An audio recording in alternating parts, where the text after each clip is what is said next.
Hi there, beautiful people. Wishing you a very good day. I hope your days are going well.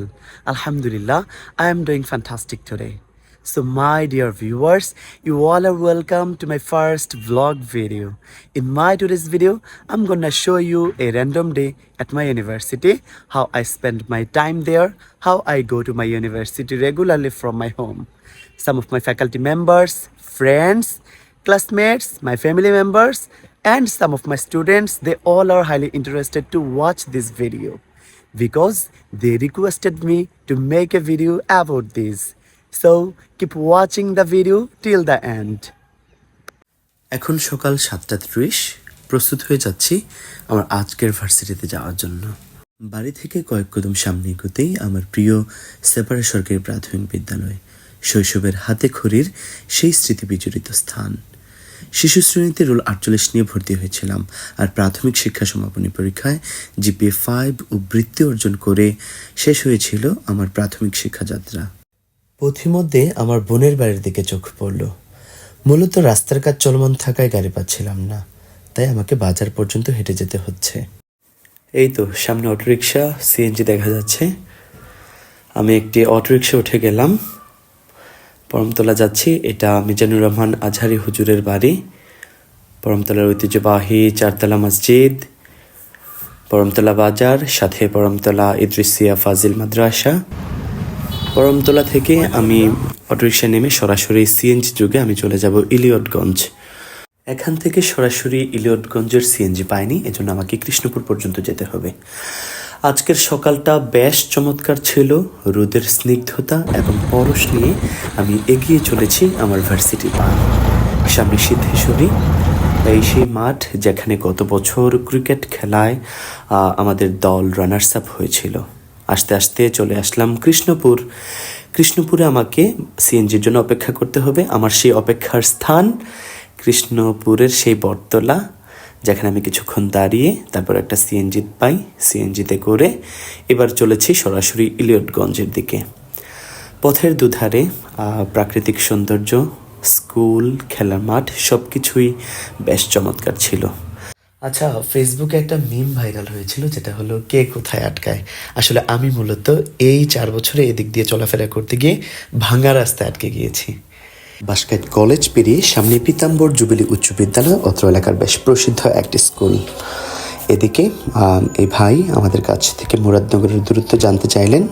ড্রাইভারকে দূরত্ব জানিয়ে এবারে আমরা পান্তির পথে চলে এলাম। পান্তিতে মনে হচ্ছিল সূর্য মামা যেন তার পুরোটা আলোয় আজ পান্তির উপর ঢেলে দিচ্ছে। পান্তি বাজার, তারপর পাহাড়পুর মাদ্রাসা, বেশ প্রসিদ্ধ একটি মাদ্রাসা। পাহাড়পুর গান্দ্রা পেরিয়ে আমরা আবারও আমাদের ইলিয়টগঞ্জের যাত্রাপথে। তালপুকুর, সুন্দর রাস্তা, ফসলের মাঠ সব কিছু পেরিয়ে আমরা আমাদের যাত্রাপথে। এটা চৌমুহনী, আমাদের দেবিদ্বার উপজেলার শেষ সীমানা। সামনে আমরা বাবুটিপাড়ার দিকে এগিয়ে যাচ্ছি।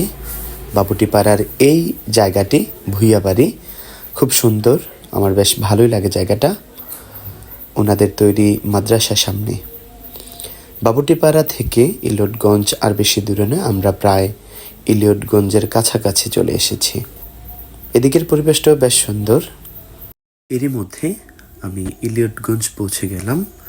বাড়ি থেকে আসতে প্রায় 1 ঘন্টা 5 থেকে 10 মিনিট লাগলো। স্টপেজে যাওয়ার জন্য রাস্তা পার হয়ে নেই, সামনে অপেক্ষা করছে আমার ভার্সিটি কিছু জুনিয়র। আমাকেও বাসের জন্য কিছুক্ষণ অপেক্ষা করতে হচ্ছে।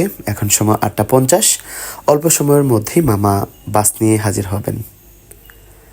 এই তো বাস দেখা যাচ্ছে, মামা বাস নিয়ে হাজির। মামাকে সালাম দিয়ে বাসের ভিতরে প্রবেশ করছি। আর আমি মূলত বাসের সামনের সারিতেই বসি। সামনের দিকে বসলে একটা লাভ কি, পুরোটা প্রকৃতি সুন্দরভাবে উপভোগ করা যায়। রাস্তার দুধারের এই সৌন্দর্য আমাকে বেশ উচ্ছ্বাসিত করে। খুবই ভালো লাগে আমার এসব দৃশ্য দেখতে।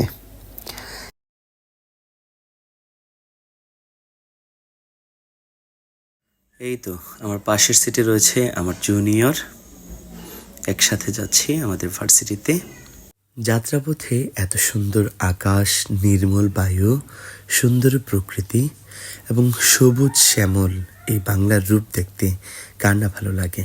এই চমৎকার সুন্দর প্রকৃতির জন্যই হয়তো কবি বলেছেন, আমার এই দেশেতে জন্ম যেন এই দেশেতেই মরি। সামনে আমাদের সকলের প্রিয় হামজা চৌধুরী সেলিব্রেশন করছেন এবং মনে হচ্ছে আমাদের জানিয়ে দিচ্ছেন এভাবেই তিনি সেলিব্রেশন করতে চান আমাদের দেশের জন্য। কিপ ইট আপ হামজা ভাই। আমিরাবাদ থেকে কিছু স্টুডেন্ট ভার্সিটিতে যাওয়ার জন্য বাসে উঠছেন। ওই তো উঁচু বিল্ডিংগুলোই গৌরীপুরের অবস্থান। আমরা অবস্থান করছি গৌরীপুরে। এটা গৌরীপুরের সরকারি হাসপাতাল, গৌরীপুর সরকারি কলেজ। গৌরীপুর পেরুতেই সামনে দেখা যাচ্ছে সবুজ বাসটি, সেটাও আমাদের ভার্সিটির বাস। মনে হচ্ছিল দুই বাসের মধ্যেই প্রতিযোগিতা হচ্ছে। দর্শক মণ্ডলী, সামনের যে জায়গাটা দেখতে পাচ্ছি এটা কুমিল্লার ভাইরাল কয়েকটা প্লেসের মধ্যে একটা। কেন এই জায়গাটা ভাইরাল আপনারা হয়তো বিল্ডিং এর উপরে গাড়িটা দেখলেই বুঝতে পারছেন। আমরা অবস্থান করছি দাউদকান্দিতে, দাউদকান্দি মডেল মসজিদ। দেখতে পাচ্ছি ভার্সিটিতে যাওয়ার জন্য অনেক স্টুডেন্ট অপেক্ষা করছে, কিন্তু এই বাসে জায়গা না থাকায় তারা পরবর্তী ভার্সিটি বাসে আসতে হচ্ছে। সামনে দাউদকান্দি টোল প্লাজা, এখানেও অনেক স্টুডেন্ট অপেক্ষা করছে ভার্সিটিতে যাওয়ার জন্য। এবারে আমাদের অবস্থান দাউদকান্দি ব্রিজে। দাউদকান্দি ব্রিজ থেকে আমাদের এই গুমতি নদীর সৌন্দর্য বেশ উপভোগ করার মতো। এখানটাতে আমার বেশ চমৎকার একটা স্মৃতি রয়েছে। গত বছর পরীক্ষা শেষে আমার বন্ধু আলভি এবং সৌরভ আমরা নৌকায় করে এই ব্রিজের নিচে পর্যন্ত এসেছিলাম। বেশ চমৎকার একটা সময় ছিল। আলভি এখন জার্মানিতে। আলভি, তোমার জন্য অনেক অনেক শুভকামনা এবং দোয়া রইল। চমৎকার এই রূপবৈচিত্র্য দেখে মনে মনে গেয়ে যাই, বাংলায় আমার জীবনানন্দ, বাংলা প্রাণের সুর। আমি একবার দেখি, বারবার দেখি, দেখি বাংলার রূপ। দর্শক, সামনে বাংলাদেশের প্রথম প্রিমিয়াম ওয়াটার পার্ক মানাবে এর অবস্থান।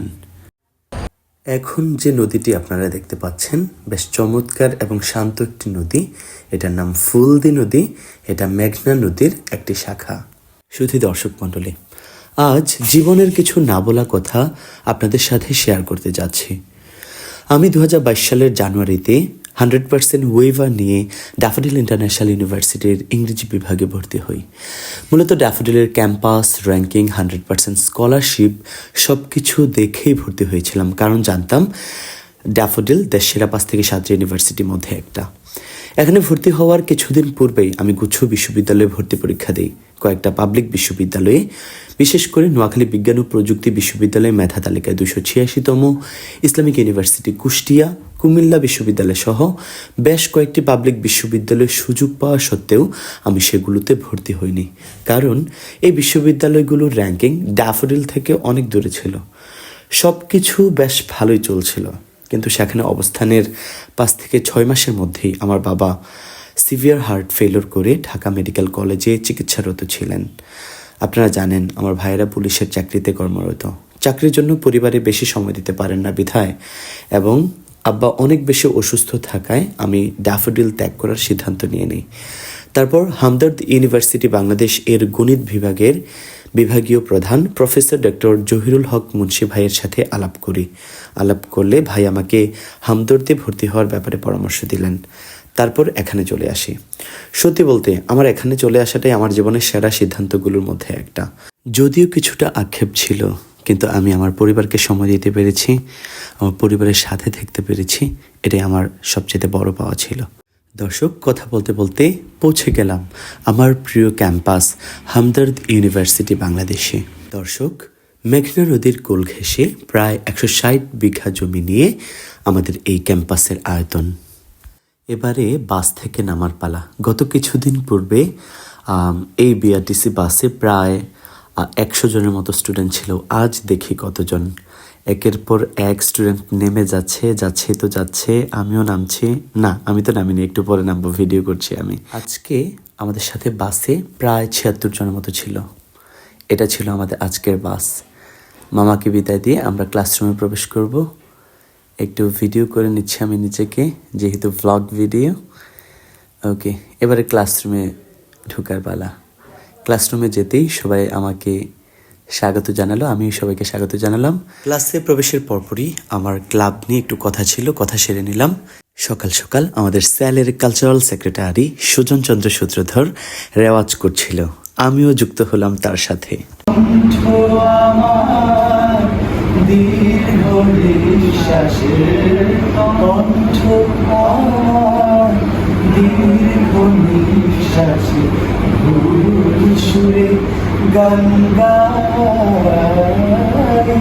তোমার ভুবনে ফুলের মেলা আমি কাঁদি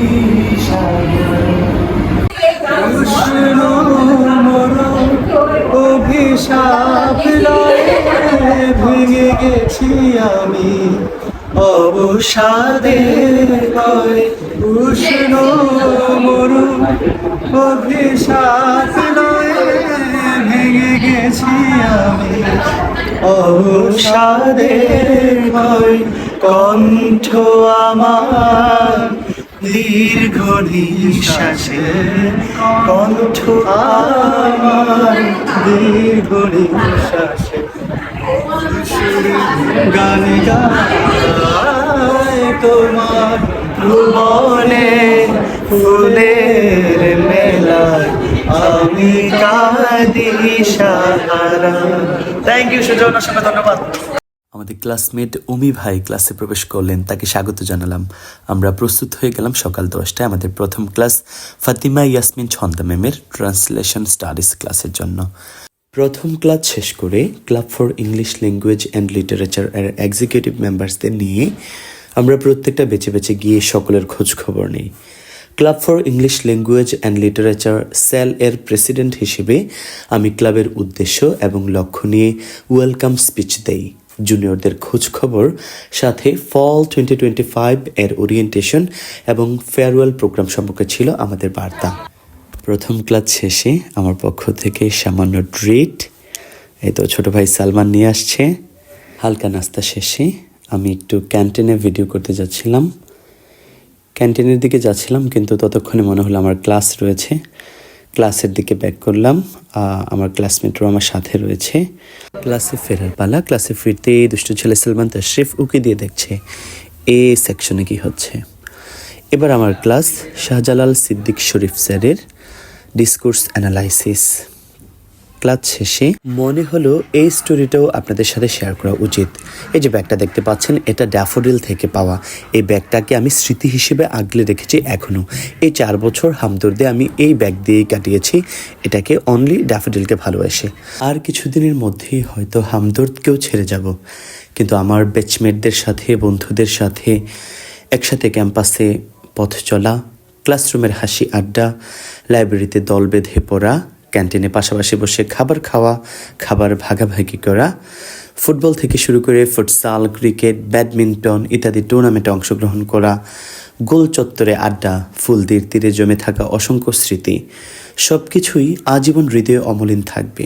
যদি দর্শক মণ্ডলী, এভাবেই দেখতে দেখতে একটি দিন ঘনিয়ে এলো। এটাই ছিল আমার ভার্সিটির একটা র্যান্ডম ডে। আর ভিডিওটা করার আরেকটা মূল উদ্দেশ্য হলো, একটা সময় হয়তো আমার সব কিছু স্মৃতিচারণ হয়ে উঠবে। কিভাবে আমি দেবিদার থেকে প্রতিদিন এখানে এসে ক্লাস করে আবার বাড়িতে ব্যাক করতাম। আজকের মতো আমাদের ক্লাস শেষ। এখন সময় বিকাল 4:20। আমরা সবাই এখন ইউনিভার্সিটি বাসে উঠে যাব এবং বাসে করে আমাদের গন্তব্যে ফিরব। শুধু দর্শক মণ্ডলী, অসংখ্য ধন্যবাদ আপনাদের সবাইকে আমার ভিডিওতে যুক্ত হওয়ার জন্য। সকলে ভালো থাকবেন, সুস্থ থাকবেন। আল্লাহ হাফেজ।